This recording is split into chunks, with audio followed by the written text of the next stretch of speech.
একদিকে কাফেরদের মধ্যে ছিলেন বিশ্ববিখ্যাত পালোয়ান আমর বিন মারহাব, অন্যদিকে একজন সাহসী ঈমানদার যুবক। মদিনার বড় বড় পালোয়ান যখন ভয়চক্ষু নিচু করে আছে, তখন মাত্র 23 বছরের এক যুবক যা করলেন ইতিহাস বদলে গিয়েছিল। তিনি ছিলেন সকল বাহাদুরের বাহাদুর কারারে হায়দার। তিনি একাই ছিলেন 70 জন মানুষের সমান শক্তিশালী। প্রিয় বন্ধুরা, এই ভিডিওতে আমরা শুনব শেরে খোদা হযরত আলী রাদিয়াল্লাহু আনহু এর বীরত্ব এবং এমন দুটি ঘটনা যা আপনার মন ছুঁয়ে যাবে। উহুদ ও বদরের যুদ্ধে মুসলমানদের বিজয়ের পর মুসলমানরা আল্লাহর দয়ায় খুবই শক্তিশালী হয়ে ওঠে। অন্যদিকে যারা এখনও মুসলমান হয়নি, কাফের ও মুশরিকদের শক্তি আস্তে আস্তে দুর্বল হতে থাকে। এ কারণে কাফের মুশরিকরা মুসলমানদের ধ্বংস করতে এবং নিজেদের ক্ষমতা প্রতিষ্ঠা করতে মরিয়া হয়ে ওঠে। তারা পরিকল্পনা করে সমস্ত শক্তি দিয়ে মুসলমানদের ওপর আক্রমণ করে চিরতরে মুসলমানদের নিশ্চিহ্ন করে ফেলবে।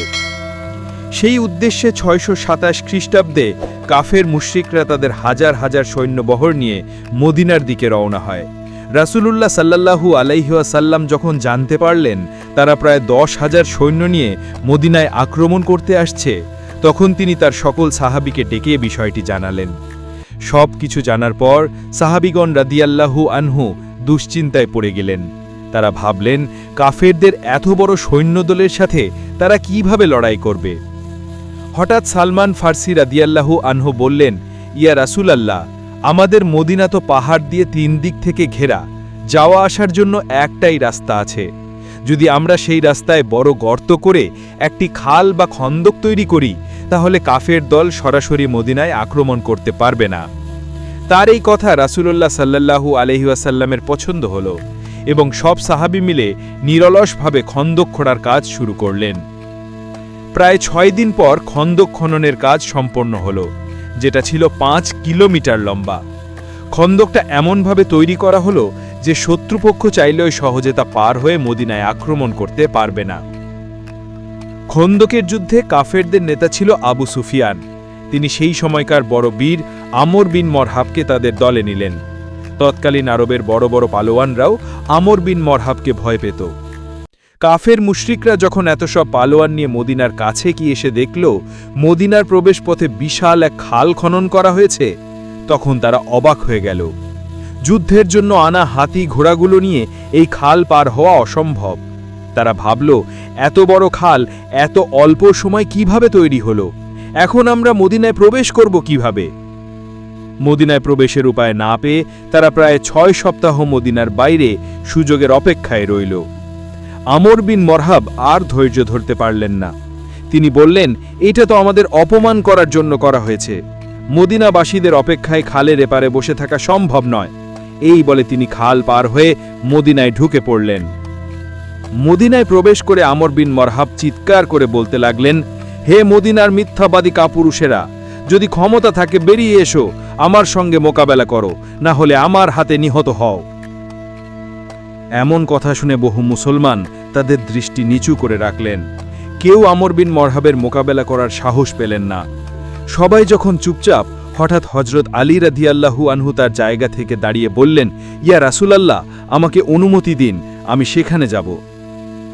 রাসূলুল্লাহ সাল্লাল্লাহু আলাইহি ওয়াসাল্লাম বললেন, হে আলী, বসে পড়ো। তুমি কি জানো তোমার সামনে কে আছে? তোমার সামনে বিশ্ববিখ্যাত পালোয়ান আমর বিন মারহাব। তুমি তার মোকাবেলা করতে পারবে না, আর তোমার বয়সও এখন কম। তখন হযরত আলী রাদিয়াল্লাহু আনহুর বয়স ছিল 23 বছর।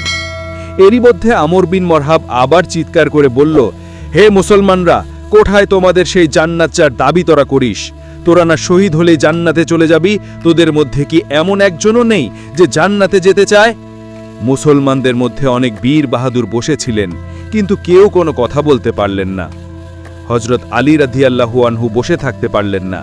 তিনি আবার দাঁড়িয়ে রাসূলুল্লাহ সাল্লাল্লাহু আলাইহি ওয়াসাল্লামের দিকে তাকিয়ে বললেন, ইয়া রাসূলাল্লাহ, আপনি শুধু আমাকে অনুমতি দিন, আমি এই জালিম শয়তানের মুখ বন্ধ করেই ছাড়ব। রাসূলুল্লাহ সাল্লাল্লাহু আলাইহি ওয়াসাল্লাম বললেন, হে আলী, বসে পড়ো। তুমি কি দেখছো না তোমার সামনে আমর আছে? এরপর রাসূলুল্লাহ সাল্লাল্লাহু আলাইহি ওয়াসাল্লাম নিজেই সবাইকে উদ্দেশ্য করে বললেন, কে আছো যে এই কাফেরের মুখ বন্ধ করবে?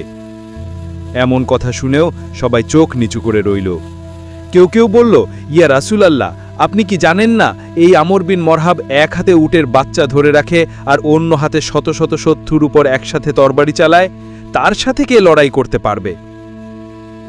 এরই মধ্যে আলী রাদিয়াল্লাহু আনহু তৃতীয়বারের মতো দাঁড়িয়ে বললেন, ইয়া রাসূলুল্লাহ, আপনি কেবল আমাকে অনুমতি দিন, আমি এই কাফেরের মুখ চিরতরে বন্ধ করে দেব। তৃতীয়বার বলার পর রাসূলুল্লাহ সাল্লাল্লাহু আলাইহি ওয়াসাল্লাম আলী রাদিয়াল্লাহু আনহুকে অনুমতি দিলেন। অনুমতি পাওয়া মাত্রই আলী রাদিয়াল্লাহু আনহু এক হাতে ঢাল এবং অন্য হাতে তরবারি নিয়ে আমর বিন মরহাবের সামনে পৌঁছে গেলেন। আমর বিন মরহাবের সমগ্র শরীর লোহার বর্মে ঢাকা, মাথার টুপিটাও লোহার। আমর বিন মরহাব সামনে আলী রাদিয়াল্লাহু আনহুকে দেখে বলল, হে যুবক, তুমি এখানে কেন মরতে এসেছো? আলী রাদিয়াল্লাহু আনহু বললেন, আমি কারারে হায়দার, আমার মা আমার নাম রেখেছেন হায়দার। বন্ধুরা, কারার শব্দের অর্থ ফিরে ফিরে আক্রমণকারী, আর হায়দার বলা হয় এমন সিংহকে যে অত্যন্ত সাহসী ও শক্তিশালী। এজন্যই আলী রাদিয়াল্লাহু আনহুর উপাধি কারারে হায়দার। আমর বিন মরহাব আবার বলল, তুমি যেমনভাবে এসেছো বাছা সেভাবে ফিরে যাও, আমি বাচ্চা মারতে চাই না। আলী রাদিয়াল্লাহু আনহু বললেন, কিন্তু আমি তো তোমাকেই মারতে এসেছি। এ কথা শুনে আমর বিন মরহাব প্রচণ্ড রেগে গেল। সে আলী রাদিয়াল্লাহু আনহুর উপর এমন আক্রমণ করল যে আলী রাদিয়াল্লাহু আনহুর ঢালের উপর তার আঘাতে ঢালটি দুই টুকরো হয়ে গেল। তরবারির কিছুটা আঘাত আলী রাদিয়াল্লাহু আনহুর ঘাড়ে মোবারকে লেগে গেল। তিনি কিছুটা আহত হলেন, কিন্তু সঙ্গে সঙ্গে আলী রাদিয়াল্লাহু আনহু ঘুরে দাঁড়িয়ে আমর বিন মরহাবের উপর এমন জোরে তরবারির আঘাত করলেন, তার ঢাল দুই ভাগ তো হলই, ওপর থেকে নিচ পর্যন্ত তার শরীর চিরে দুই ভাগ হয়ে গেল। বলা হয়ে থাকে, ইতিহাসে তরবারি দিয়ে কেউ কাউকে এমন জোরে আঘাত করতে পারেনি। তারপর আলী রাদিয়াল্লাহু আনহু আমরের লাশের ওপর পা রেখে বললেন, তুই আমার সাথে কেমন করে মোকাবেলা করবি শয়তান? আমি তো মুহাম্মাদের রবের গোলাম সাল্লাল্লাহু আলাইহি ওয়াসাল্লাম। বন্ধুরা, আপনাদের কাছে অনুরোধ, চ্যানেলটি সাবস্ক্রাইব করে দিন এবং ভিডিওতে একটি কমেন্ট করুন, আমি খুব খুশি হব। আপনাদের সমর্থন পেলে নিয়মিত এই ধরনের ইসলামিক ভিডিও আনতে উৎসাহ পাব।